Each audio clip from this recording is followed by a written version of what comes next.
आज हम बात कर रहे हैं अपने धर्म पर, हमारे सनातन धर्म पर आते हुए एक बहुत भयंकर संकट की। आज चारों तरफ इस्लाम के द्वारा से हमारे सनातन धर्म पर जो संकट है उसका तो बहुत ढोल नगाड़ों के साथ प्रचार करा जा रहा है। ऐसा अब प्रतीत होने लगा है कि जैसे कि इस्लाम हमारे सनातन धर्म को नष्ट करने पर है। यह भी प्रचार करा जाता है कि 2050 तक इस्लाम पूरे देश पर कब्जा कर लेगा और हमारा सनातन धर्म नष्ट हो जाएगा। लेकिन उन अंधों को मैं यह बात बता देना चाहता हूँ कि हमारे सनातन धर्म पर इस्लाम से इतना खतरा नहीं है। इस्लाम ने हमारे साथ ऐसी कोई बड़ी बड़ी गद्दारियाँ नहीं करी हैं। अगर मुग़ल आए थे हिंदुस्तान पर कब्जा करने के लिए तो क्या वह धोखे से आए थे? क्या वह ईसाइयों की तरीके से, अंग्रेज़ों की तरीके से व्यापारी बनकर नहीं आए? वह एक योद्धा की तरह आए। चाहे उन्होंने छल किया, कपट किया, तो अंग्रेज़ों ने कौन से आपको फूलों के हार लौटाए? क्या आपके गले में फूलों के हार डाले? उनसे बड़े छलिए तो शायद पूरी दुनिया में ना हो। तो मुग़ल अगर भारत में आए तो उन्होंने तलवार के दम पर युद्ध करा, एक योद्धा की तरीके से युद्ध करा। और युद्ध में युद्ध की नीति, साम दाम दंड भेद, सभी नीति जायज़ होती हैं। इसलिए अगर कोई शत्रु आपका सामने से युद्ध करने के लिए ललकार रहा है तो युद्ध का एक नियम है कि युद्ध के अंदर साम दाम दंड भेद अर्थात छल कपट कोई सी भी नीति को वह लागू कर सकता है। यह चारों की चारों मान्य होती हैं, उसे गद्दारी नहीं कहा जा सकता। लेकिन एक तरफ इस्लाम है, इसको हम अब गद्दार कहते हैं, इनको हम धोखेबाज कहते हैं। ठीक है, वह योद्धा थे, हमसे युद्ध कर रहे थे, उन्होंने धोखे से युद्ध को जीता या कैसे भी जीता, लेकिन उन्होंने धोखे के साथ नहीं आए। वह साफ कह कर आए कि हम युद्ध करने आ रहे हैं। एक तरफ अंग्रेज थे, ईसाइयत थी, सबको पता है कि वह व्यापारी बनकर आए और धोखे से हमारे देश पर कब्जा करा और धोखे से हमारे को गुलाम बनाया। तो गद्दार कौन है? कौन बड़ा गद्दार है? लेकिन हम आज उस इस्लाम को तो देख रहे हैं। यह तो हम देख रहे हैं कि इस्लाम जो है हमारे हिंद सनातन धर्म के लोगों पर ख़त्म कर देगा। लेकिन ज़रा आंखें खोल कर देखिए कि इस्लाम धर्म कितनी शांति के साथ, कितनी रणनीति के साथ, कितने बड़े धोखे के साथ, कितने बड़े छल के साथ ईसाई जो है हमारे हिंदुस्तान के अंदर किस तरीके से जड़ जमा रहा है। वह हमारे देवी देवताओं की तरीके से ही अपने देवी देवताओं का श्रृंगार कर, हमारे देवी देवताओं के तरीके से ही वह कथाएं बना करके हमारे धर्म के अंदर कितनी सैंध के साथ, कितनी शांति के साथ और कितनी गुप्तता के साथ हमारे धर्म का विनाश करने पर तुले हुए हैं। इसे देखने के लिए किसी धर्म प्रेमी को, किसी धर्म के जागते हुए को और किसी धर्म को मानने वाले जो योद्धा हैं, इस धर्म के लिए, हक के लिए जो लड़ रहे हैं, उन्हें ईसाइयत नहीं दिखाई दे रही। क्यों नहीं दिखाई दे रही? क्योंकि वह देखना नहीं चाहते, क्योंकि उनके मन में धर्म की रक्षा नहीं है।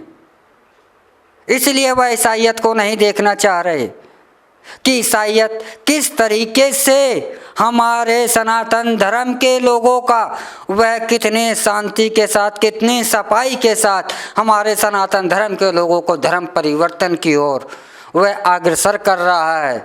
वह बड़ी शांति के साथ ज़मीन देने का लालच, उन्हें व्यापार देने का लालच, उन्हें धन देने का लालच, और यह बताकर कि आपके देवताओं में और आपके धर्म में और हमारे धर्म में कोई अंतर नहीं है। वैसे इस्लाम की यह खास नीति है और इसी नीति को वह भारत में बहुत तेज़ी के साथ फॉलो कर रहा है।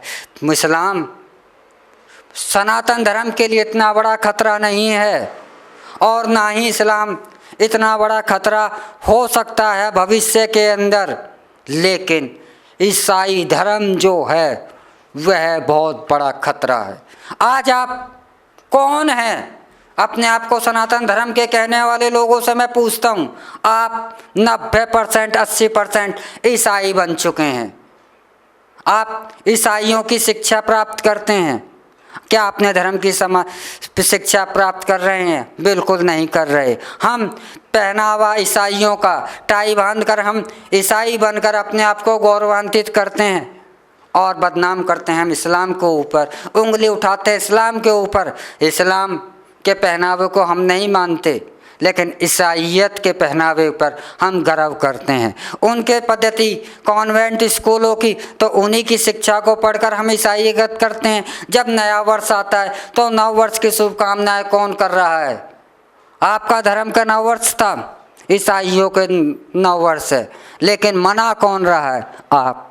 ईसाइयत किस तरीके से हमारे सनातन धर्म को नष्ट कर रहा है, मैं यह उन लोगों से पूछना चाहता हूं जो धर्म की रक्षा के लिए तत्पर हैं। क्या उन्हें यह ईसाई धर्म का दिखाई नहीं दे रहा? क्या ईसाई धर्म किस तरीके से हमारे सनातन धर्म का नाश कर रहा है वह दिखाई नहीं दे रहा? क्यों? क्योंकि वह इस ईसाई जो हैं बड़े शांति के साथ गुपचुप तरीके से वह अपना कार्य कर रहे हैं। वह शोर नहीं मचा रहे, उनका मकसद शोर मचाना भी नहीं है। जैसे भारत को पहले व्यापार बनकर कब्जा करा था और तब भी उन्होंने शोर नहीं मचाया था, यही नीति थी और आज भी उनकी यही नीति एक बार फिर से फॉलो हो रही है। लेकिन धर्म के अंधों को, धर्म के रक्षकों को सिर्फ एक इस्लाम के लोग, मुल्ला मौलवी लोग, मोहम्मद साहब, यह लोग तो खतरे के रूप में दिखाई दे रहे हैं, जबकि वास्तविक खतरा इस्लाम से नहीं है। हमारे सनातन धर्म पर यदि कोई खतरा आज की डेट में मंडरा रहा है तो वह ईसाइयत से है। जरा आंखें उठाकर देखिए, आंकड़े उठाकर देखिए और आंखें खोल कर देखिए कि हिंदुस्तान के अंदर ईसाइयत किस तरीके से, कितनी गुप्त रीति से हिंदुस्तान के अंदर अपनी जड़ों को कितनी मजबूत कर चुका है कि आने वाला समय, थोड़ा ही समय बाकी है कि यह पूरा का पूरा पेड़ ईसाइयत का हिंदुस्तान में दिखाई देने लगेगा।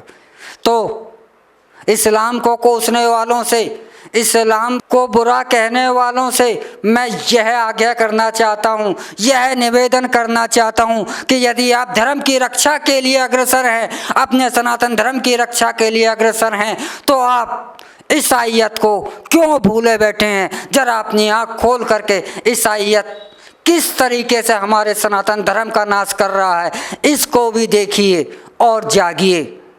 आने वाला समय ईसाइयत किस तरीके से ओपन होगा तब कुछ नहीं बचेगा। इसलिए आज ही समय है कि आप अपने धर्म की रक्षा के लिए ईसाइयत से, ईसाई धर्म के लोगों से अपने धर्म को सुरक्षित कीजिए। यह सुरक्षा इस्लाम से ज़्यादा महत्वपूर्ण आज अगर धर्म की रक्षा है, आज अगर अपने सनातन धर्म की रक्षा है तो वह इस्लाम से नहीं, ईसाई धर्म से हमारे को अपने आप को सुरक्षित करना ज़्यादा महत्वपूर्ण है। और यह मेरी बात उन लोगों को अटपटी लग रही होगी या वह इसे बकवास करार देंगे क्योंकि उन्होंने आंखें खोलकर देखा नहीं है। अपनी आंखों से पर्दा हटाइए और आंखों को खोलिए और ज़रा एक बार इस्लाम को तो छोड़ करके ईसाइयत क्या कर रहा है हमारे धर्म के साथ, इसका अध्ययन करिए और इन आंकड़ों को जुटाइए तो आपकी आंखें फटी की फटी रह जाएंगी। आपको समझ में आ जाएगा कि हमारे सनातन धर्म को किससे खतरा है, इस्लाम से खतरा है या ईसाइयत से खतरा है। तो मेरी बात बिल्कुल सोलाना सच निकलेगी कि हमारे धर्म को इस्लाम से कोई खतरा नहीं है, हमारे धर्म को ईसाइयत से खतरा है। आज हमारा सनातन धर्म अगर खतरे में है तो वह खतरे का कारण ईसाई है। कि जितनी गुप्त तरीके से उन्होंने इस धर्म को और किस गुप्त रीति से कितने चुपचाप हमारे धर्म की वह तेजी के साथ जड़ काट रहे हैं, यह आंकड़ा आप स्वयं जुटा लीजिए, आपकी रातों की नींद उड़ जाएगी। इतनी तेज गति के साथ ईसाईयत हमारे धर्म को नष्ट करने पर चल रहा है। इसी के साथ मैं इजाज़त लेता हूं। अगले एपिसोड में फिर मिलूंगा एक नए विषय के साथ, एक नई जानकारी के साथ। तब तक आप हमारा ट्रू मीडिया ज्योतिष विज्ञान को लाइक, शेयर, कमेंट करना ना भूलें। ओम नमः शिवाय।